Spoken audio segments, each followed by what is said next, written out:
Biasanya pakai daun kering, dikeringkan dulu gitu ya. Cara produksinya kami misalnya besok mau produksi gitu. Hari ini kami kelompok tani Pak. Dari tempat sampah saya minta 1 kuintal, tempat sampah 1 kuintal, misalnya kita proses 2 kuintal, dari pasang. Itu yang sudah dipetik sampah tangkainya kecil itu. Jadi yang batang yang besar itu enggak itu, jadi batangnya kecil kemudian disusun begini, digulung pakai apa namanya karung itu, karung yang panjang. Itu biasanya kalau kita 50 kilo kan bisa pakai motor. Jadi kalau itu nanti pagi sebelum jam 8 ya masuk Pak. Masuk ke sini, Bahan-bahan itunya Pak Ci. Daun telur basah itu masuk ke sini. Kami tidak beli daun kering untuk menjaga kualitasnya. Jadi kami proses sendiri. Dari daun basah ini sampai di sini ditimbang.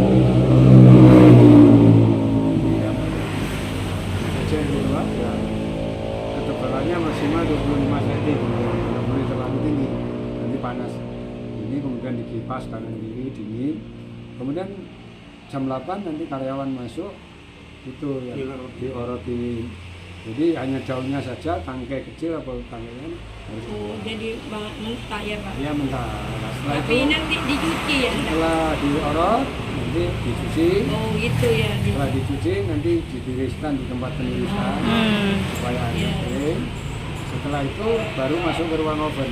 Oh gitu ya, makanya takut ada virus gitu. Ya setelah nanti 2 hari 2 malam di ruang oven kering, keluar masuk ke kontainer box atau box penyimpanan, kemudian tahap berikutnya penggilingan tergantung permintaan, giling kasar, apa halus, apa berapa mes. Nah nanti baru dikemas. Kemasannya ini tidak boleh tembus cahaya, jadi kelihatan begini nggak. Ini kan ada bungkusnya double ini, aluminium foil. Iya. Nah ini kan selalu tidak boleh kita tembus pandang. Iya. Ini supaya menjaga kualitas. Itu kemasannya seperti itu, baik kartusan yang kemasan 25 kilo semuanya harus tanpa angin, tanpa sinar. Harus betul-betul. Berarti meskipun kemasan besar itu pakai aluminium foil ya Pak? Iya. Kalau besar itu masih aluminium foil, double plastik baru kardus. Sehingga kalau penyimpannya benar itu bisa disimpan sampai ya, produk ini kan expirednya 2 tahun. Jadi kalau di pabrik kan kalau nyimpan ini boleh ditambah kalau sekarang bebas Pak. Apa harus pakai terminal Pak? ya kalau di rumah baiknya dimasukkan kalau atau di tempat yang tidak kena cahaya. Ini bisa berubah warnanya. Tidak perlu di itu, apa di kulkas itu enggak? Di luar ya, di suhu ruang aja. Terus di ruang atau masukkan ke toples atau gimana, ini enggak cahaya. Tapi kalau kena cahaya, misalnya daun kering kena cahaya, sudah diproses dengan cahaya maksimal 3 minggu sudah berubah warna. Harus diproses, sudah diproduksi. Gitu. Oh ya, ya berarti itu liburan tanpa matahari Pak. Iya, kami seperti itu. Ini nama opennya kan. Kalau penurunan matahari ada yang pakai ini. Tapi kan itu kualitasnya tidak karuan. Ini tidak akan masuk apa? Kalau di laboratorium ya mesti gagal semua. Iya. Karena ya kena debu. Kurang higienis ya Pak. Kena debu, kemudian kena matahari langsung itu sudah berkurang khasiatnya, kena sinar ultraviolet itu. Kemudian ya kotor lah. Mungkin ada burung lewat buang kotoran. Makanya itu kalau jemuran ada yang itu ada, tapi ya murah sekali.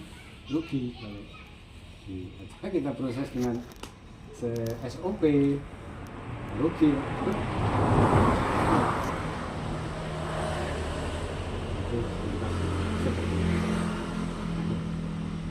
Terima kasih Pak.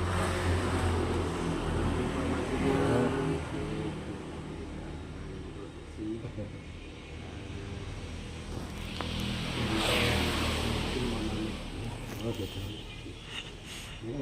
Bisa memproses sendiri, kemudian mengkonsumsi sendiri, sehingga masyarakat pedesaan, kebanyakan petani bisa mengurangi pengeluaran dalam hal kebutuhan gizi dan kesehatan. Itu tujuan utama.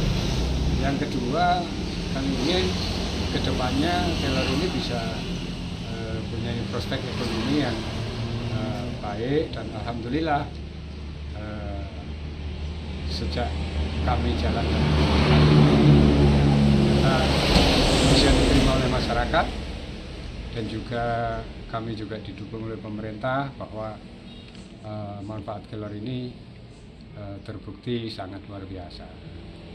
Jadi sudah ini ya Pak, sudah ada sertifikasi halal dari kalau Sudah produksi BPOM, dari Badan BPOM. Ya, kalau perizinan terutama perizinan dari Departemen Kesehatan, PIRT, kemudian halal dan sebagainya ada. Kalau untuk yang Badan POM ini memang Badan POM kasih sertifikasinya tingkat tinggi, jadi itu sudah kami serahkan kepada mitra kami yang ada di PT, dalam hal ini PT Moringa Organik Indonesia, Moringa Indonesia Fangardana, kemudian Moringa Gizi Bangsa.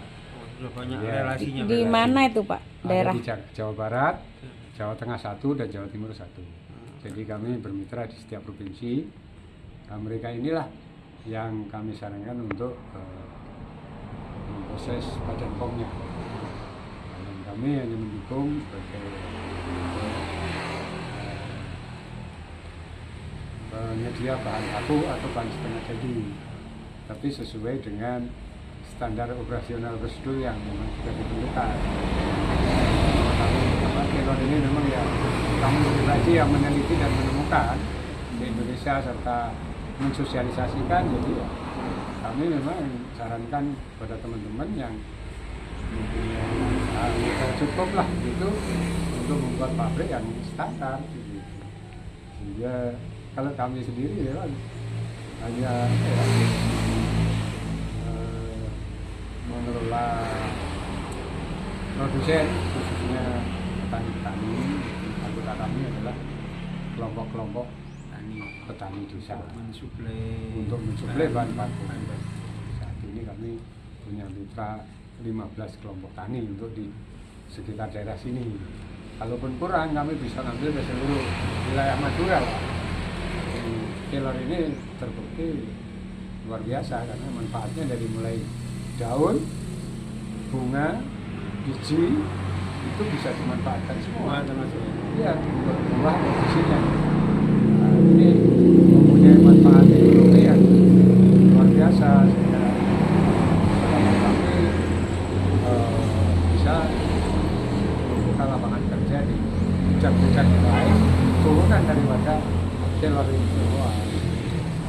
Nah, untuk kami pribadi hanya membuat beberapa sampel saja untuk kami perkenalkan kepada masyarakat, karena keterbatasan daripada finansial ya, terutama kami yang penting bisa kami misalnya Keller bisa dibuat seperti kapsul supaya mudah dibawa kemana-mana, kemudian gampang sekali untuk dikonsumsi.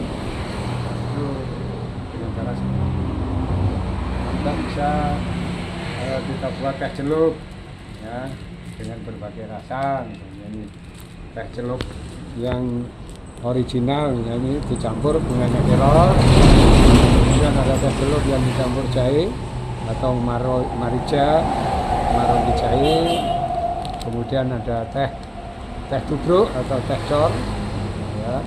Kemudian juga ada serbuk atau tepung benalunya kelor. Benalunya. Iya, benalunya. Bermanfaat Itu juga bermanfaat. Tapi ini manfaatnya khusus untuk mencegah dan menanggulangi kanker. Itu khusus. Nah, ini hanya beberapa sampel yang bisa diproduksi dan teman-teman di PT alhamdulillah bisa mengembangkan lebih banyak lagi berupa bisa bahan-bahan kesehatan, bahan kecantikan, kemudian kosmetik, bahan-bahan makanan bayi dan sebagainya. Karena ini produk turunannya sangat luar biasa, banyak. Sehingga maksud dan tujuan kami adalah bagaimana caranya kelor ini bisa dikonsumsi oleh banyak masyarakat agar dapatnya masyarakat khususnya di Indonesia ini bisa sehat dengan cara yang murah, bahkan bisa nanam sendiri dan mengelola sendiri sudah cukup sehat. Itu tujuan kami. Sehingga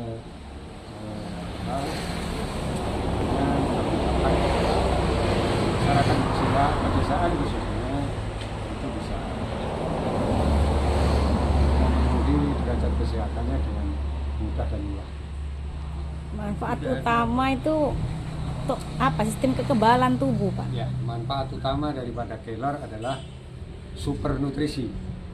Jadi kelor itu adalah nutrisi yang sangat luar biasa. Maka disebut super nutrisi.